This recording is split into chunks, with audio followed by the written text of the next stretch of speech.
समय की बात है।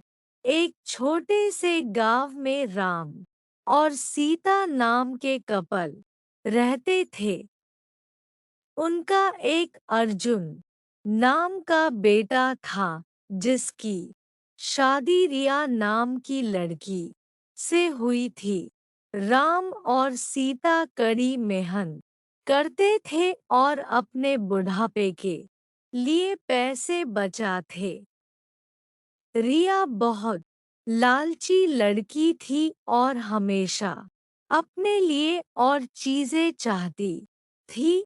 जैसे जैसे साल बीतता गया, रिया का लालच और बढ़ता गया। वह अपने पास रखे चीजों से कभी संतुष्ट नहीं रहती थी। वह हमेशा अपने सास ससुर से महंगे तोहफे मांगा करती थी और उनके बचाए हुए पैसों में से भी कुछ हिस्सा अपने लिए मांगती थी।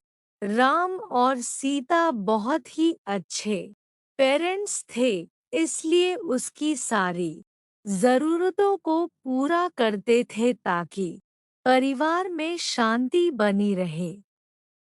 वह अपने पति अर्जुन के ऊपर भी दबाव डालती थी कि वह अपने माँ बाप से पैसे और संपत्ति मांगे। वह बहुत ज्यादा संपत्ति इकट्ठा करना चाहती थी, बिना किसी मेहनत के।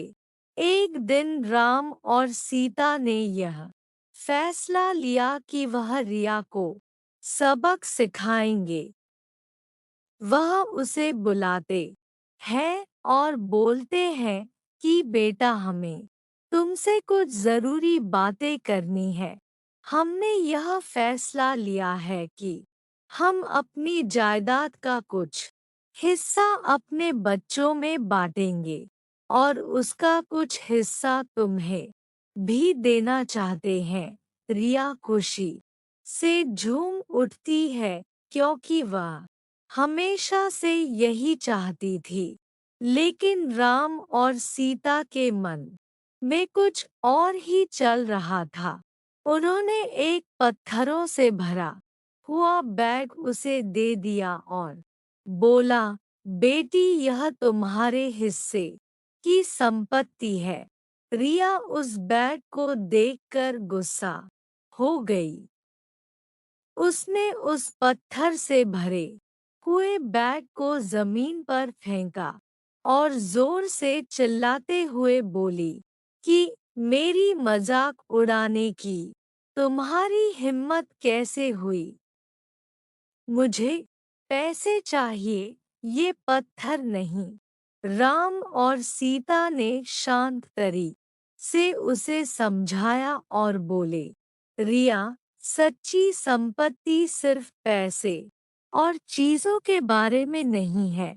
यह प्यार, दया और जो कुछ भी तुम्हारे पास है, उसके लिए आभारी होने के बारे में है।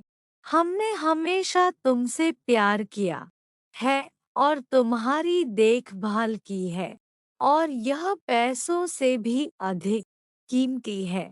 रिया को एहसास हुआ कि वह लालच में कितनी अंधी हो गई थी।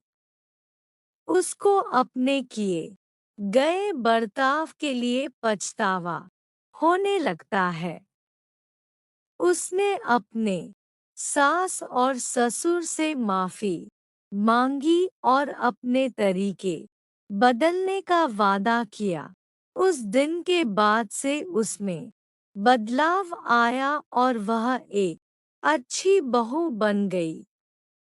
रिया के बदलाव की बात पूरे गांव में फैल गई और सभी ने एक बेहतर इंसान बनने के लिए उसकी प्रशंसा की। रिया अपने परिवार का ख्याल रखते हुए और उनके बीच मिले प्यार के लिए आभारी होकर हमेशा खुश रहने लगी। सच्चा धन प्यार, दया और जो हमारे पास है उसके लिए आभारी होने से आता है, न कि हमेशा और अधिक चीजों की चाह रखने से।